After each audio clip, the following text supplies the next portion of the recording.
또 2주가 후딱 지나갔네요. 그죠? 우리가 세법이다 그러면 몇 문제가 나온다고 그랬죠? 16개.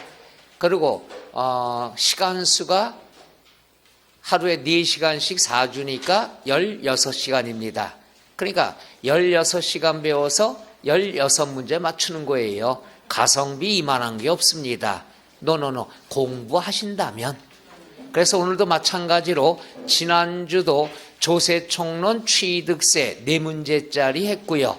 오늘은 등록면허세하고 재산세 4문제짜리를 배웁니다. 그러니까 4시간 좀 힘들 거예요. 미리 얘기할게요. 재산세가 굉장히 범위가 많고 어렵습니다. 또 재산세를 알아야 종부세가 연결이 돼요. 그래서 피곤한 사람은 첫 시간 등록면허세 배울 때 잠깐 조세요. 이따 재산세 때는 졸 시간이 없습니다. 중요하니까, 어려우니까. 자, 오늘 처음 오신 분 한번 손 들어보셔요. 어이구, 두 분? 첫 수업이요? 이분은 처음 왔어요? 자, 저 두 분을 위해서 묵념을 하고 시작할까요? 오늘 고생해야 되니까. 아멘 하면 또 이상하지. 그리고 두 분은 걱정하지 말아요. 이분들 중에 11월 달에 온 분들도 꽤 되거든요. 다 못하니까 오늘 처음 다시 시작. 이렇다는 거 알아두면 됩니다. 편하게 하죠. 미안해요. 먼저 오신 분 잘하시는데 일부러 했어. 누나 왔어? 돈 좀 그만 벌어요. 곱게 하고 오셨네. 자, 34쪽 나왔습니다. 등록면허세. 자, 우리가 등록면허세다 그러면 먼저 선을 그어요. 뭘 선을 긋느냐 그러면 등록면허세는 등기에 관한 거다. 끝. 이렇게 알면 돼요. 그러면 등기라는 건 아실 텐데 등기는 두 가지로 나눴습니다. 하나는 뭐냐? 취득과 관련됐느냐, 취득과 무관한 거냐. 등기를 두 가지로 나눠서 세금을 만들었어요. 취득과 관련이 된 등기는 어디에서 걷느냐? 취득세에서 걷어요.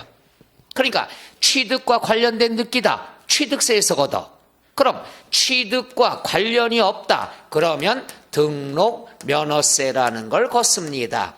그러니까 두 가지야. 그럼 문제가 나왔을 때 취득과 관련됐냐 무관하냐. 그럼 취득과 관련된 건 우리가 취득세에서 걷는데 취득과 무관한 거라는 건 어떤 걸 얘기하느냐. 우리가 재산권과 관련된 등기. 재산권과 관련된 등기 어떤 게 있어요? 내 재산을 보호받기 위해서 하는 등기 있죠. 우리가 사회에서 제일 많이 하시는 거, 이 동네 유명하잖아. 전세 사기 대출 뭐 이런 거. 그렇죠? 그러면 내가 5억에 전세 들어갔다. 그럼 5억을 내가 돈 줬을 거 아니야. 그럼 5억에 내 돈을 떼어먹히면 안 되겠죠. 내가 전세 5억에 들어가면서 5억의 돈을 떼어먹히지 않으려고 하는 것이 전세권 등기가 되겠죠. 들어봤나요? 바로 그것이 재산권과 관련된 등기야. 따라서 재산권과 관련된 등기는 많습니다. 뭐가 있냐? 전세면 전세권, 빌려줬으면 저당권 설정. 다 내 재산을 보호하기 위해서 하는 거다. 이건 어디에서 걷느냐? 등록면허세에서 걷는다는 얘기죠. 그래서 등기를 두 가지로 나누면 된다. 그러면 우리가 나와 있는 내용을 보면 여러분 교재에 나와 있는 것 중에서 34쪽에 자, 특징 먼저 나와 있죠. 자, 그럼 하나씩 한번 해볼게요. 자, 특징이다 그러면 첫째, 지방세다. 지방세면서 과세권자가 누가 되느냐 그러면 이거예요. 특별시, 광역시 여기에는 등기소가 많죠. 따라서 구청에서 관리합니다. 그래서 뭐라 그런다? 구세라고 얘기해. 구청에서 관리해. 근데 경기도, 강원도, 충청도 도지역은 땅만 넓어. 땅만 넓지 등기소가 많지가 않아. 그래서 도지역에서는 도청에서 관리합니다. 그래서 뭐라고 얘기한다? 도세라고 얘기하죠. 해서 우리가 등록 면허세다 그러면 경기도, 강원도, 도 지역에서는 어디에서 관리한다? 도청에서. 그래서 도세다. 그 다음 특별시, 광역시는 어디에서 관리한다? 구청에서. 그래서 뭐라고 그래요? 구세라고 얘기한다. 그래서 여러분이 알아둘 거는 등록면허세는 지방세면서 우리가 뭐라고 얘기한다? 도구세다. 뭐다? 도구세다. 한국말로 번역을 하면 개세가 되겠죠. 그래서 등록면허세는 혼자 튀니까 나올 수가 있겠죠. 도구세다. 그 다음에 이거예요. 다른 세금은 후불이야. 너 부동산 취득해. 세금은 60일 이내 내면 돼. 모든 세금은 후불입니다. 그런데 등록면허세는 수수료야. 수수료. 수수료라는 것은 선불을 뜻합니다. 내가 등기하러 갈 때는 돈 가져가는 게 아니야. 돈을 먼저 내고 영수증을 받아가지고 영수증을 제출해요. 야, 나 돈 내고 왔어. 그러니까 내 이름으로 등기 쳐줘. 선불이 되죠. 그럼 선불을 뭐라고 얘기하느냐? 등기, 등록하기 전까지 이런 말을 써요. 그러니까 선불이라는 게 등기, 등록하기 전까지 돈 내라 이거야. 선불이라는 것만 꼭 명심하면 돼. 다른 조세는 후불입니다. 그러나 등록면허세는 수수료야. 수수료라는 건 일을 해준 대가니까 선불이 됩니다. 그리고 수수료니까 공짜가 있어 없어? 없어요. 따라서 세금의 최소한의 세금을 걷습니다. 따라서 6,000원이 안 돼도 얼마를 걷는다? 6,000원 걷는다. 이게 시험에 굉장히 많이 나오죠. 6,000원이 안 돼도 얼마를 걷는다? 6,000원 걷는다. 공짜가 없다. 왜? 수수료니까. 여러분이 합격을 하셨어. 그래가지고 개업을 했어. 그럼 계약서 써주고 수수료 받죠? 그게 수수료야. 아는 사람이라고 공짜 있어 없어? 없어요. 수수료는 공짜가 없습니다. 정리. 등록면허세는 일을 해주고 받는 대가니까 수수료 성격이다. 수수료는 공짜가 있다 없다? 없다. 그리고 선불로 받아야 된다는 것. 끝. 이건 아주 기본적이면서도 많이 나옵니다. 그 다음에 이제 여기 나왔죠. 우리가 등록면허세는 재산권과 그 밖의 권리의 설정, 변경, 소멸에 관한 사항을 공부에, 등기부에 등기 등록하는 걸 말한다. 말이 어려워. 그럼 등록면허세는 등기인데 무엇에 관한 등기냐? 재산권과 관련된 등기다. 이건 쉬운 말로 뭐냐? 내 재산이 있는데 내 재산을 보호받기 위해서 하는 등기를 등록면허세에서 걷는다. 재산권 등기라는 말 이해가요? 내 돈. 그러면 등록면허세는요, 이게 포인트야. 남의 재산은 신경 쓴다 안 쓴다? 안 쓴다. 오로지 내 돈.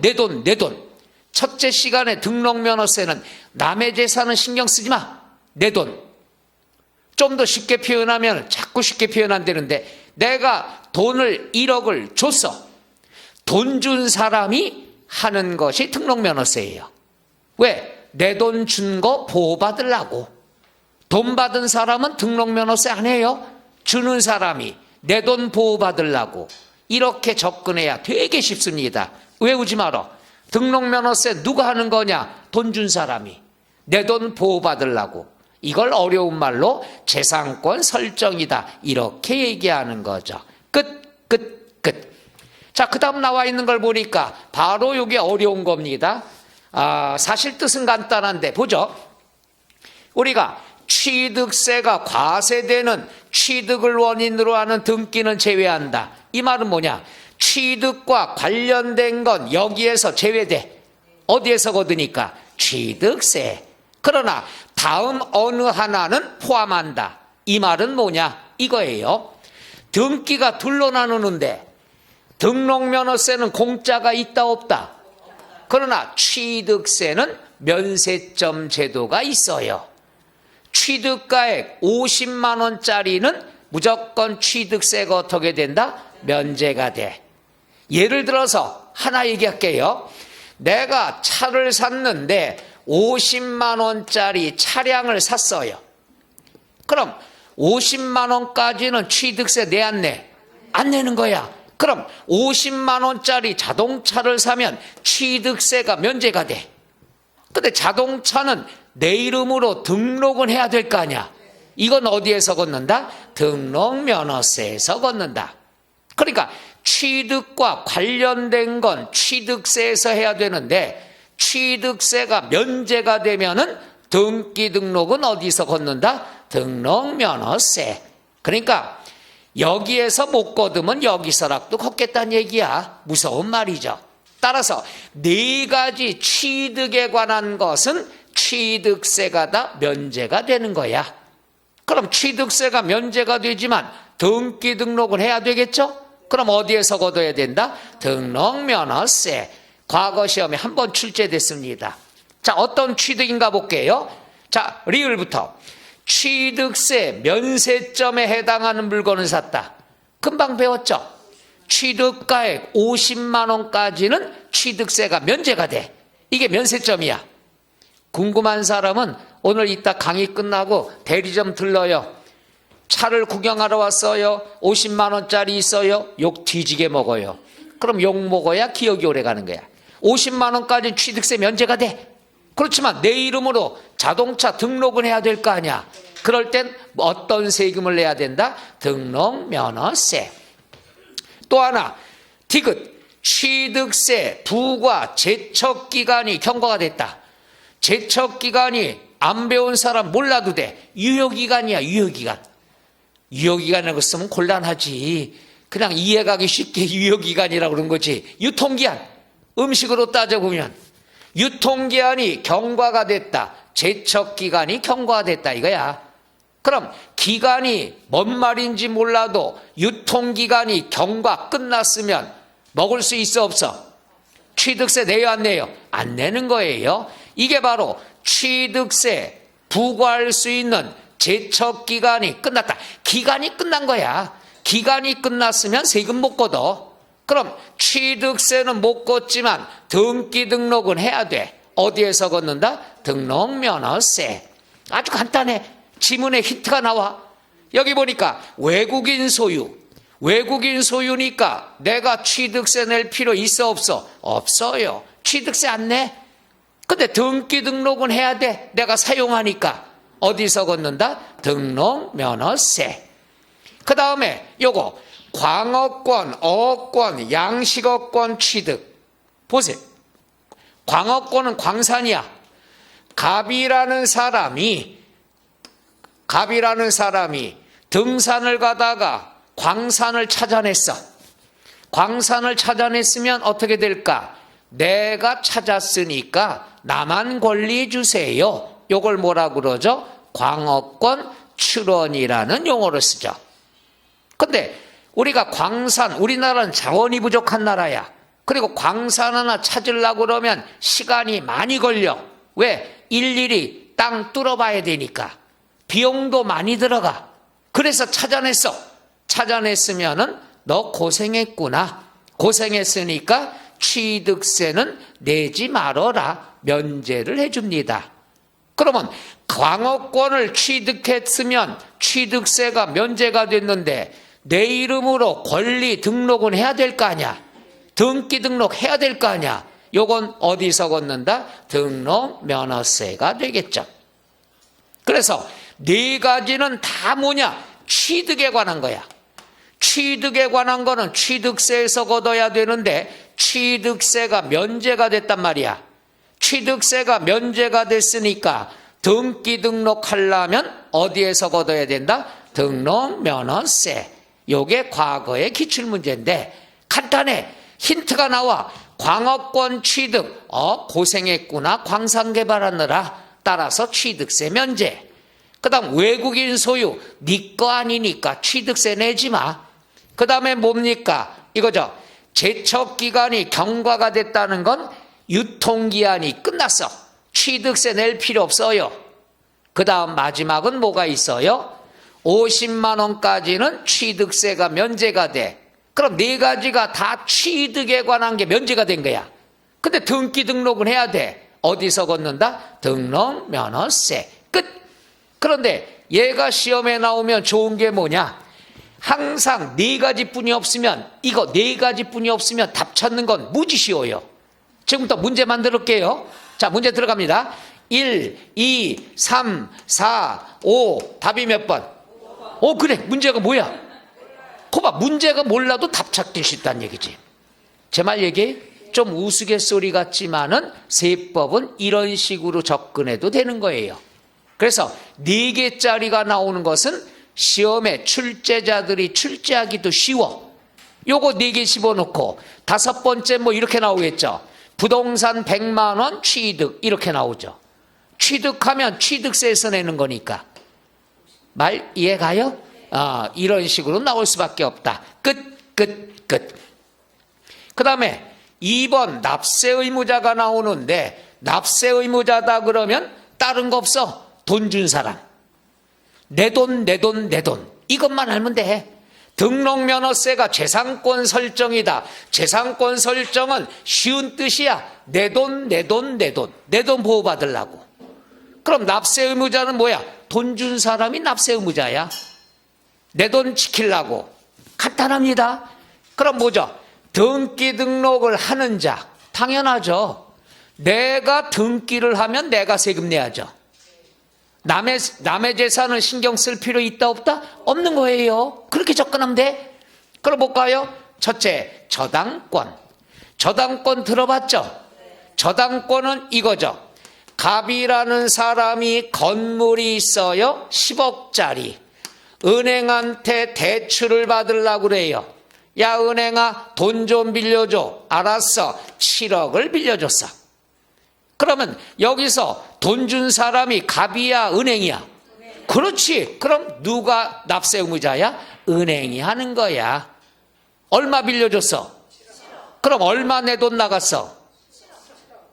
그것도 질문이라고 겁먹고 있어요. 똑같은 거 2번 물어봤는데. 누가 줬어? 얼마 줬어? 그럼 내 돈이 얼마야? 7억. 겁먹고 있어 지금.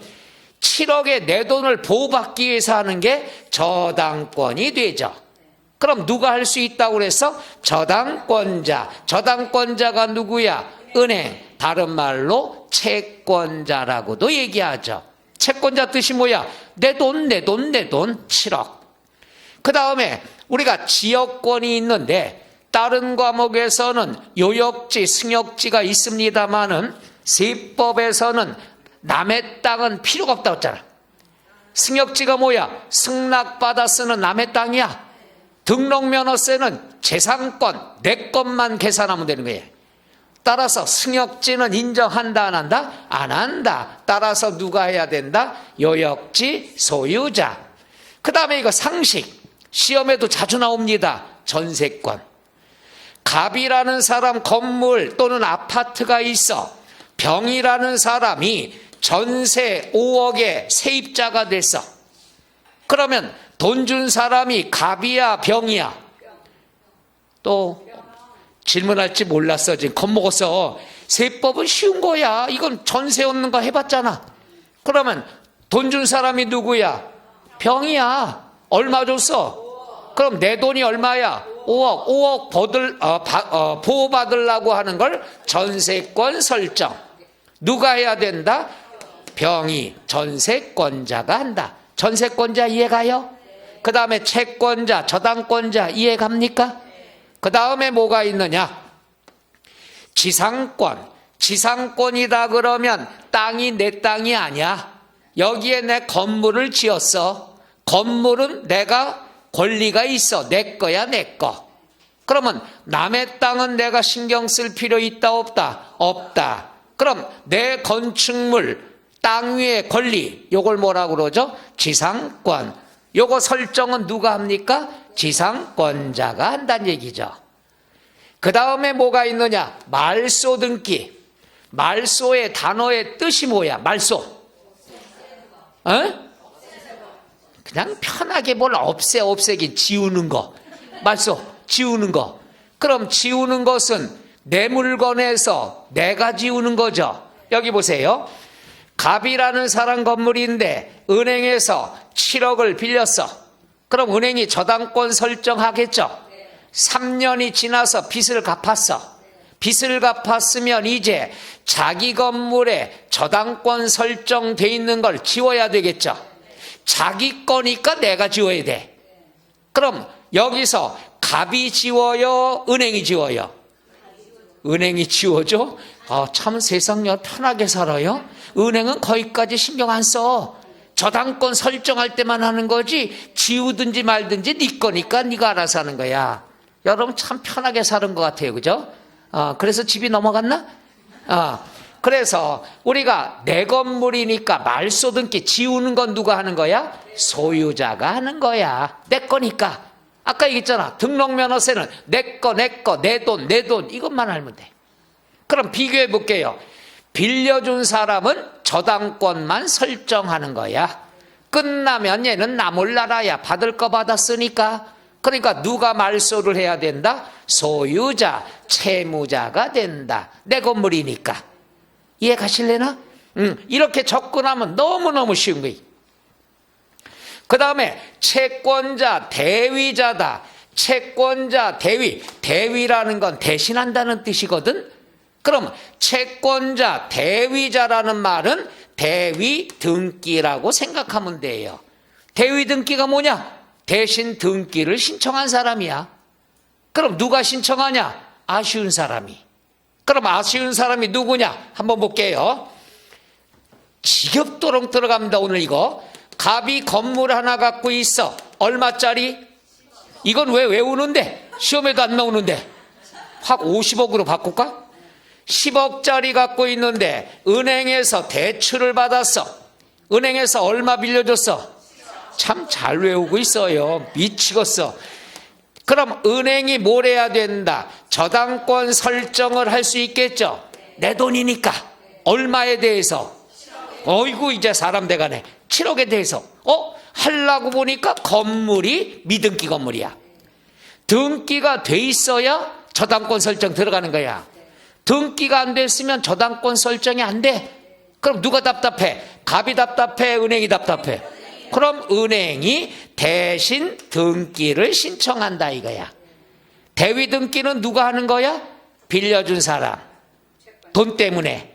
그러면 은행이 야 갑의 건물이니까 갑의 명의로 등기를 살려주는 거야. 갑의 명의로 등기를 살려주니까 납세 의무자는 누가 되는 거냐? 갑 소유자가 되는 거야. 왜? 내 이름으로 살리는 거니까. 그러니 채권자가 자기 건 아니지만 대신 신청할 수 있다 없다? 있다. 이게 대위등기야. 그럼 시험에 뭐가 나오냐? 대위등기 할 수, 신청할 수 있다 없다? 있다. 두 번째, 신청을 받으면은 지방자치단체장은 소유자에게 지체 없이 통지를 해줘야 돼요. 알려야 된다 이거지. 야, 은행이 네 거 우리가 대위등기 신청했다라고 알려는 줘야죠. 그리고 은행이 대위등기 신고 납부했으면 납부했다는 확인서를 교부해 줄 수 있다 없다? 있다가 되는 거죠. 세 가지가 나오는 거야. 납세 의무자는 누구다? 갑 소유자가 된다. 내 건물이니까.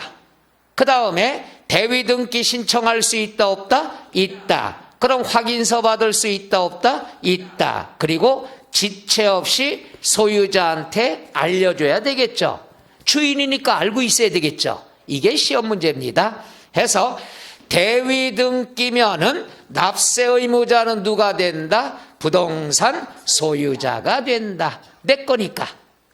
그 다음에 뭐가 있느냐? 그럼 여기에 대위자는 대위하여 신고하고 납부할 수 있다 없다? 있다. 그러면 대위자는 납부확인서 받을 수 있다 없다? 있다. 그리고 지방자치단체장은 대위등기가 신청이 됐으면은 납세 의무자에게 사실을 즉시 뭘 해야 된다? 통보를 해준다. 끝. 기본적인 용어들이에요. 그래서 다시 한번 얘기하지만 등록면허세는 누구 거? 내 거. 내 돈, 내 돈, 내 돈만 알아두면 되는 거야. 그때 하는 게 재산권 설정이에요. 그 다음에 3번 과세표준이 나오는데 과세표준은 보세요. 이것만 하시면 돼. 공식을 배웠는데 과세표준 곱하기 세율 그러면 산출세액이 나오죠. 과세표준이 어떤 금액이냐? 요거 취득세하고 비교할게요. 요것만 알면 돼요. 취득세는 취득 당시의 가액대로 신고하면 되죠. 그 다음에 등록면허세는 등기 등록 당시의 가액이 되잖아. 이 두 가지 알기 쉬워요. 취득세는 뭐냐? 취득 당시의 가액. 등록면허세는 뭐냐? 등기 등록 당시의 가액. 이게 힌트야, 노골적으로. 그 다음에 나와 있는 시가표준액이다. 그 다음에 사실상의 취득가액이다. 의미가 없어졌습니다. 얘만 알아두면 돼요. 일단. 그래서 취득세, 과세표준이 뭐가 된다? 취득 당시의 가액. 당연하죠. 10억에 샀으면 10억으로 계산해야지. 등기 등록 당시의 가액도 5억이다. 그럼 5억이 되는 거야. 나머지 것들은 신경 안 써도 됩니다. 그래서 거기에는 양괄호 1번 원칙만 신경 쓰고 양괄호 2번, 양괄호 3번은 그냥 내비로 두세요. 체크도 하지 말고. 그 다음에 4번 여기서부터는 무조건 알아둬야 됩니다. 여기 보세요. 자, 우리가 과세표준이 채권 금액이라고 나옵니다. 채권 금액은 외우지 말아요.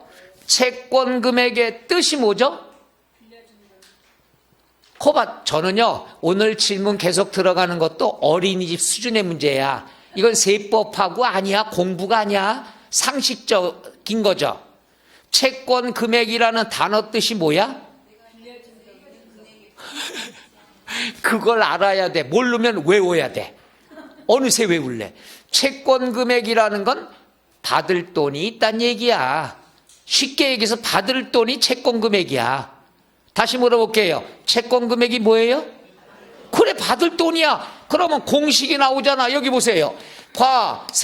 과세표준 곱하기 세율 그러면 산출세액이 나오는데 과세표준을 어떤 금액으로 하느냐? 받을 돈이 있으면 받을 돈, 내 돈, 내 돈, 내 돈이 과세표준이란 얘기죠. 그 받을 돈 하면은 좀 표현이 싼 티가 나니까 어렵게 채권 금액 이런 거야. 그럼 하나 또 해볼게요. 오늘 아주 왼종일 한 소리 또 하고 한 소리 또 하고. 갑이라는 사람이 지겹다. 이제 건물 얼마짜리 갖고 있어? 권태가 왔나? 50억으로 할까? 은행한테 돈을 빌렸어. 얼마? 지겨워 죽겠어. 오늘 계속 첫 시간 나와요. 그럼 은행에서는 내 돈이, 돈 준 사람이 누구야? 은행. 내 돈이 얼마야? 남의 재산은 신경 쓰는 거 아니야? 그럼 은행이 저당권 설정 등기해야 되겠죠? 은행이 하는 거예요. 은행이. 그럼 은행이 얼마 빌려줬어? 그럼 과세표준이 7억이 되죠. 받을 돈이 7억이니까 이걸 세련된 말로 채권 금액 이러는 거예요. 공부식으로 하지 마. 이 등기는 여러분 전세 살아봤잖아, 월세 살아봤잖아. 다 그 내용이야. 내 돈, 내 돈, 내 돈. 그럼 7억에 대해서 세율은 지금 공부합니다. 하나뿐이 없어. 등기에 관한 권리는 1000분의 2뿐이 없어. 우리가 등록면허세에서 재산권에 관련된 건 세율이 하나야. 1000분의 얼마? 2. 며칠을 주면 1000분의 1을 외울 수 있을까? 일주일 주면 돼? 아예 날 쓰러뜨리고 가. 잠깐이면 되잖아. 1000분의 2야. 1000분의 2. 이건 여러분이 다 알 수 있어. 이게 이해가 안 가면 여러분 저 옆에 분한테 오늘 7억을 빌려주는 거야. 그리고 저당권 설정을 여러분이 하는 거야. 이거 여러분이 할 수 있어. 어떻게? 이 공식에 대입하면 돼. 7억 곱하기 세율은 1000분의 2. 그러면 140만 원 내면 7억을 보호받을 수 있는 거야. 이거는 딴 사람한테 부탁을 하지만 여러분이 직접 할 수 있는 거야. 이 공식 하나면 다 되는 거야. 내가 받을 돈이 얼마냐? 세율이 1000분의 2. 요거 내면 7억을 보호받는 거야. 전세권 설정도 이렇게 하는 거예요. 내가 하나 더 서비스. 내가 3억에 전세 들어갔다. 그럼 내 돈이 3억이죠. 이걸 보호받으려면 내가 전세권 설정 등기 직접 하면 돼. 법무사 안 통해도 돼요. 어떻게? 3억 보증금이다. 1000분의 2이다. 그럼 60만 원 내면 3억의 전세 보증금 보호받을 수 있는 거야. 여러분이 할 수 있는 거야. 이건 세법이 아니야. 상식이지. 근데 여러분이 괜히 핑계대고 돈으로 해결하려고 법무사한테 부탁하는 거지. 아예 그 돈이면 애들 삼겹살 사다 줘도 좋겠다. 수수료 갖고. 여러분이 하는 거야. 이거야 이거. 어려운 게 없어. 자, 그렇게 돼서 우리가 140만 원 내면은 보호받을 수 있다. 그러니까 채권 금액이 과세 표준이 되는 경우는 받을 돈이 있다는 건데 얘는 단어에 다 나와요. 외울 필요가 없어. 얘도 4개뿐이 없어. 들어갈까요? 저당권 설정 왜 해요? 오늘 계속 받을 돈 있으니까만 계속해 4번 하면 돼. 그 다음에 3번만 해. 감류가처분 왜 해요? 받을 돈이 있으니까. 경매 신청 왜 해? 받을 돈이 있는데 뺀질대고 안 갚으니까 경매 신청해버린 거란 얘기지. 그럼 4가지 단어의 공통점이 뭐냐? 받을 돈이 있단 얘기야. 그럼 받을 돈이 있으니까 받을 돈이 과세 표준 된다는 얘기죠. 이렇게 접근하면 돼. 외우면 안 돼. 얘가 나오면 땡큐죠. 4개짜리 또 나왔잖아. 1, 2, 3, 4, 5 답이 몇 번? 5번에는 뭐 이런 거 하나 쑥 집어넣을 수 있겠죠.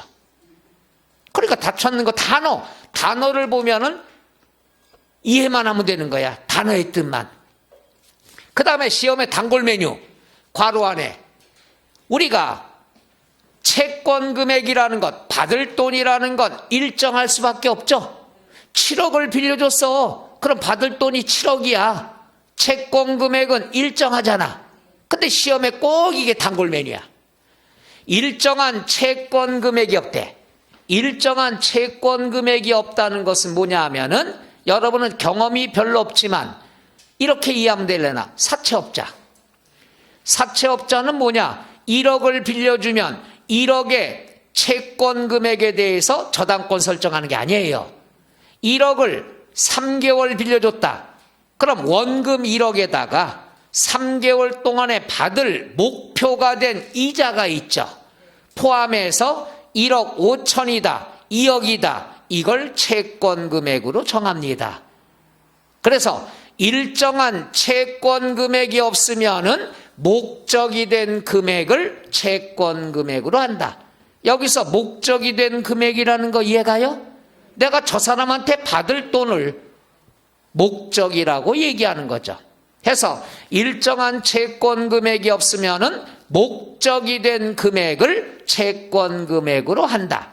얘는 엄청 나왔는데 틀리게 나온 적이 한 번도 없어요. 요 지문 그대로 몇십 년 동안 나왔어. 어떻게? 안 봐도 돼. 일정한 채권 금액이 없을 때는 목적이 된 금액을 채권 금액으로 한다. 30여 년 동안에 똑같이 나왔어. 그럼 이 앞에 체크, 일정한 앞에 체크. 요게 작년에 출제가 됐어요. 그대로. 그래서 올해는 나올 가능성이 거의 없습니다.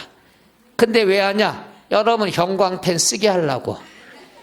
그래서 다시 얘기하지만은 여기에서는 작년에 출제된 지문을 체크해 드린다고 그랬잖아. 이거는 올해 공부 안 해도 되는 거야. 그거 뺀 나머지만 공부하시면 되죠.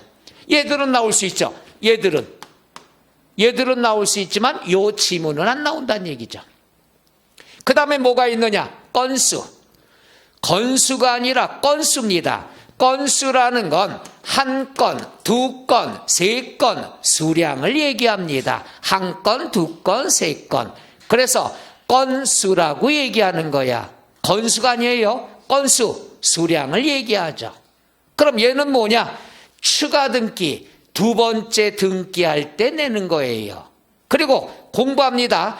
건수는 건당 세금이 6,000원이 됩니다. 얼마 돼요? 6,000원. 그럼 등록면허세 세율은 반이 끝났어. 아니, 오늘은 이것만 배울 거야. 권리는 세율이 얼마가 된다? 1000분의 2. 1000분의 2. 전세권 가등기 여기 있는 건 다 1000분의 2야. 그 다음에 건수가 나왔을 때만 달라. 건수는 한 건당 얼마씩이냐? 6,000원인데 건수가 건당 6,000원? 건당 6,000원 추가 등기? 요거는 뭘 생각하면 돼요? 매일 얘기해줘. 오늘도 지겹게 얘기하네. 부대찌개 1인당 10,000원이야. 1인당 10,000원이면은 부대찌개도 나오고 공깃밥이 기본으로 하나 나오죠. 이게 10,000원이야. 근데 공깃밥을 다 먹었어. 추가할 때는 10,000원 또 내면 억울하죠. 이럴 땐 추가 공깃밥 얼마? 6,000원이래. 어디 식당이 공깃밥 6,000원 받아? 미치겠네. 공깃밥 추가는 1,000원. 추가 등기는 6,000원. 이렇게 하시란 얘기죠. 이게 무슨 말인가 또 해야죠. 자, 갑이라는 사람이 건물 얼마짜리 갖고 있어? 징그러 죽겠어. 은행이 얼마 빌려줬어? 그럼 저당권 설정 140만 원 냈죠? 얘가 무사히 갚았어. 갚으면은 얘가 뭘 해야 돼? 말소해야 되겠죠? 자기 거니까 내가 하는 거야. 근데 여기에 저당권이 설정된 건물을 말소를 또 하는 거죠. 하나의 건물에 대해서 두 번째 하는 거죠. 처음에 할 때는 받을 돈에 대해서 140만 원 냈어. 두 번째 할 때도 140만 원 내면 세금을 두 번 낸 것 같은 억울함이 있잖아. 그래서 두 번째 할 때는 한 건, 두 건, 세 건. 건당 세금이 얼마라고? 6,000원. 그래서 두 번째 말소 등기는 얼마만 내면 돼? 6,000원. 그래야 처음하고 나중하고 두 번 내면 억울하잖아. 그래서 추가 등기는 건당 세금이 얼마다? 6,000원. 그럼 추가 등기도 4개가 있어. 외워야 되냐? 노 힌트가 나와. 구조 변경, 표시 변경, 지목 변경, 변경 등기가 나와. 변경이라는 말 뜻이 뭐야? 바꾸는 거야. 옛날에 했던 걸 바꾸는 거죠. 그럼 몇 번째 등기야? 두 번째 등기는 무조건 건수, 건당 6,000원이 된다는 얘기죠. 그 다음에 뭐가 있어? 말소 등기. 금방 했죠. 말소의 뜻이 뭐다? 지우는 건데 옛날에 했던 걸 지우는 거죠. 그러니까 몇 번째 등기? 두 번째 등기. 끝. 이렇게 알아두시면 되죠. 그럼 4개짜리가 나오니까 시험 나올 때 또 이렇게 나올 수 있죠. 1, 2, 3, 4, 그 다음 5. 답이 몇 번? 5번. 그럼 뭐야? 건수가 아닌 것은 이렇게 나오겠죠. 그래서 얘들은 무조건 신경 써야 됩니다. 그 다음에 이제 뒤로 넘어가면 기타라고 나와 있죠. 이 기타도 무조건 알아둬야 되는데 여기 보세요. 여기서 여러분이 용어 알아두세요. 전세권이 있고 임차권이 있는데 이거는 양도소득세 때 또 나오니까 단어를 알아야 돼요. 전세권은 전세야, 전세. 임차권은 월세야, 월세. 이걸 먼저 뜻을 알아야 쉬워. 전세 들어간 돈은 전세권 설정을 해야 되고 월세는 임차권 설정을 해야 된다. 그럼 전세 월세 알면 50% 끝나는데 시험에 제일 많이 나오는 게 월세야. 전세랑 월세 같이. 여기 보세요. 갑이라는 사람이 아파트나 뭐나 건물 10억짜리가 있다. 을이 전세 들어왔는데 전세 보증금을 전세 금액이라고 그래. 전세 금액이 뭐예요? 전세 보증금 7억이다. 그러면 돈 준 사람이 갑이야, 을이야? 을. 내 돈이 얼마야? 그럼 7억에 전세권 설정을 해야 되겠죠. 전세권 설정은 7억에 세율은 얼마? 1000분의 2. 그래서 140만 원이야. 7억은 외우겠다. 140만 원. 끝. 내 돈 7억에 대해서 계산해. 그런데 요번엔 병이 월세를 들어왔어. 월세가 뭔지는 아시나? 월세가 뭐야? 월세가 뭐냐 했더니 한 분이 뭔지 알아요? 달세래. 우리 대화가 밤새는 거야. 그럼 내가 달세가 뭐예요? 월세. 누워서도 대화 나누겠다. 월세라는 건 보증금을 내고 매달, 그렇죠? 월세를 내는 거야. 달세, 여러분이 하면 마음대로 해도 돼. 그러면 예를 들어서 보증금 내죠. 이 월세 보증금을 임차 보증금이라고 합니다. 전세 보증금은 전세 금액이라고 그래. 월세 보증금은 임차 보증금 1억에 월세 500만 원. 월세라는 것은 너무 표현이 싹 티가 나니까 월 임대차 금액이라 합니다. 월세는 월 임대차 금액. 그럼 여기 봐요. 이거는 뭐 세법이 아니에요. 사회생활이지. 1억에 500만 원 월세 계약을 맺은 거야. 그럼 볼게요. 을은 전세를 얻었는데 전세 보증금 7억은 이사 갈 때 찾아가 안 찾아가? 찾아가. 그래서 7억 갖고 계산한 거야. 근데 월세 보증금 1억은 이사 갈 때 찾아갈 수 있어 없어? 얘기 다 끝났어? 뭔지 하나도 못 알아들었어. 뭐 옹영영영영 소리만 나. 월세 보증금은 아주 대답을 잘하셨어요. 월세가 밀리면 이사 갈 때 까고 준다고 그러죠. 보증금을. 그러니까 얘는 다 받을 수도 있고 못 받아갈 수도 있죠. 그러니까 세법은 이거야. 왜 얘가 시험에 많이 나오냐. 얘는 전세 금액이 하나뿐이 없으니까 얘가 끝이야. 얘는 금액이 2개 있으니까 어느 놈이 정답일까요? 이게 시험 문제란 얘기야. 그러면 보증금은 그때 못 찾아갈 수도 있겠죠? 그러니까 얘는 세법에서 인정을 못해. 그럼 금액이 2개가 있는데 월세 보증금은 까고 줄 수도 있으니까 인정을 못하면 나머지 금액이 답이 되죠. 따라서 그걸 뭐라 그런다? 월 임대차 금액이라 한다. 그럼 얘가 시험에 너무 많이 30여 년 동안 지겹게 나왔는데 나올 땐 이렇게 나와. 월 임대차 금액으로 나왔다. 그럼 옳은 지문이야. 임차 보증금 나왔다. 그럼 틀린 지문이야. 이것만 알아도 과거의 기출문제 여러 개를 풀 수가 있습니다. 끝. 그래서 여러분이 신경 써야 될 건 여기까지야. 전세권은 뭘 뜻한다? 전세. 임차권은 뭘 뜻한다? 월세.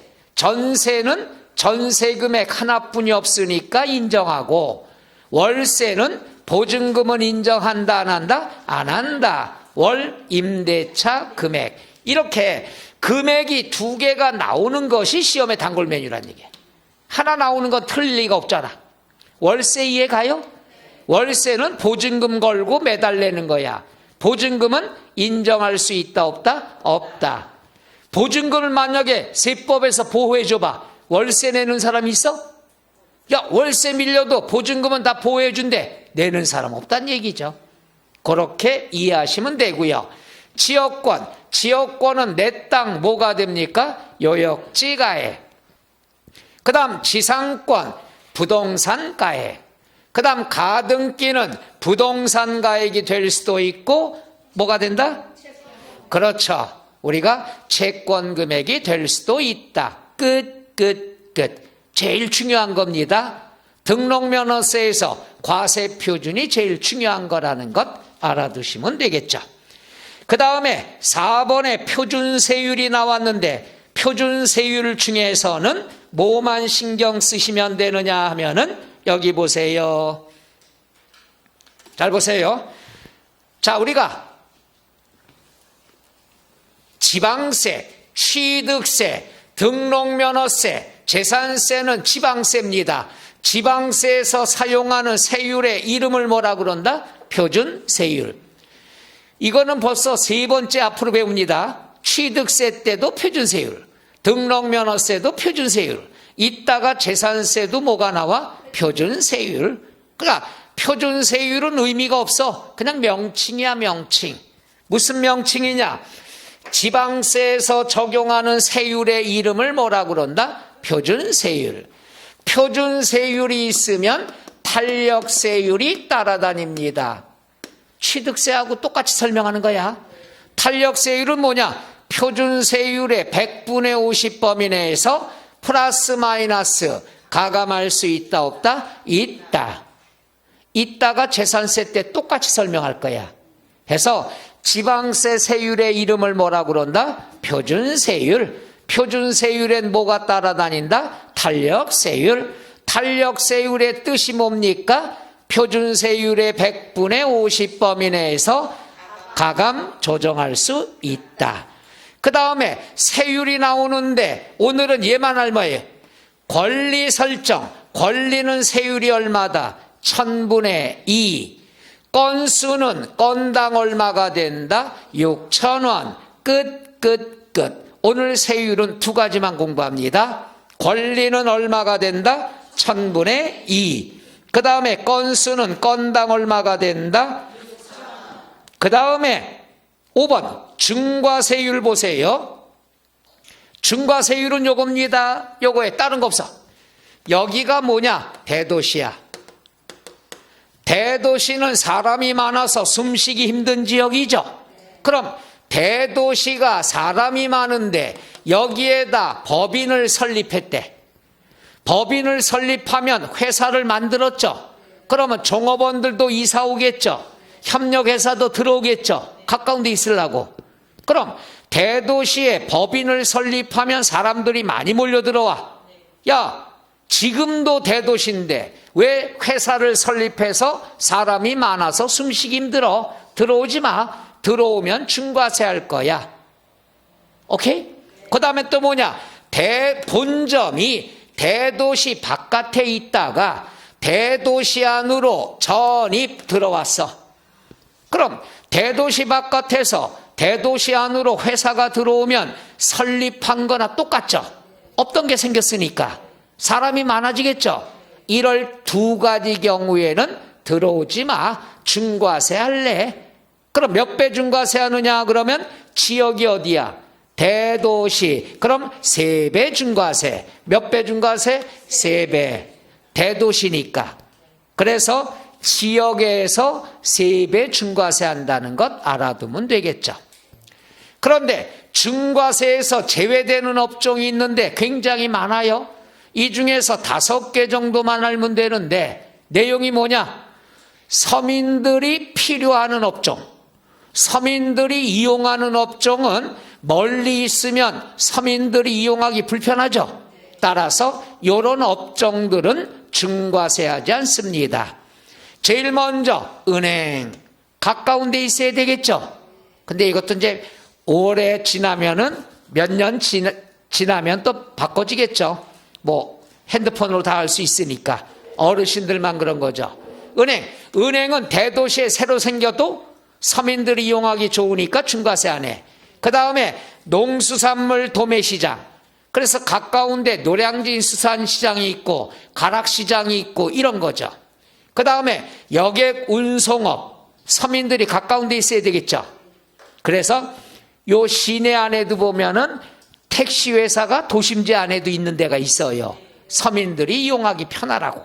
그 다음에 의료업, 병원 가까운 데 있어야죠. 그 다음에 할부금융업. 맨날 내가 얘만 되고 꿍시렁대. 할부금융업을 왜 중과세 제외업종이 되는가? 지금도 잘 이해가 안 가요. 서민들이 돈 필요할 때 빌려 쓰는 거라서 그런가? 그래서 5가지 알아두시는데 은행은 최근에 한국은행 이렇게 나온 적이 있습니다. 은행은 중과세 한다 안 한다? 안 한다. 그 다음 할부금융업 나온 적이 있습니다. 이제는 병원 같은 게 나올 수가 있겠죠. 해서 대도시에 회사를 설립하면 사람이 많아지니까 중과세 한다. 그러나 서민들이 이용하는 업종은 중과세 한다 안 한다? 안 한다. 그 다음에 37쪽 양괄호 2번까지 하고 쉬는 시간 할 텐데 이거예요. 우리가 중과세 제외 업종인데도 중과세 하는 건 뭐가 있냐? 이거죠. 간단히 업종 변경, 업종 추가. 그러면 중과세 하는 업종인데 제외하는데 중과세 업종으로 변경을 했어. 당연히 중과세 해야죠. 그 다음에 중과 제외 업종을 하고 있는데 추가로 업종을 만들었어. 그럼 중과세 해야죠. 몇 년 이내 해야 된다? 2년 이내. 2년 이내 업종 변경을 하거나 업종을 추가하면은 중과세 들어간다. 그 다음에 뭐냐? 이건 뭐 당연해. 이건 힌트가 나와. 중과 제외 업종 플러스 제외 업종 이외의 업종을 겸업. 겸업은 뭐냐? 두 가지 업종을 다 하는 거야. 그럼 중과 제외 업종은 제외가 되는데 중과 제외 업종 이외의 거면 당연히 중과해야 된다, 안 해야 된다? 해야 된다는 얘기죠. 그래서 중과 제외 업종이지만 중과하는 건 두 가지만 알면 돼. 업종 변경, 업종 추가, 겸업. 이러면은 중과세 들어간다는 얘기죠. 끝. 계산 문제 없습니다. 자, 6번의 부가징수는 뭐 매번 시험에 나오는 것들이죠. 지금까지는 이해 가셔? 노. 이해 가는 사람만 나랑 같이 쉬고 나머지는 대기하고 있어요.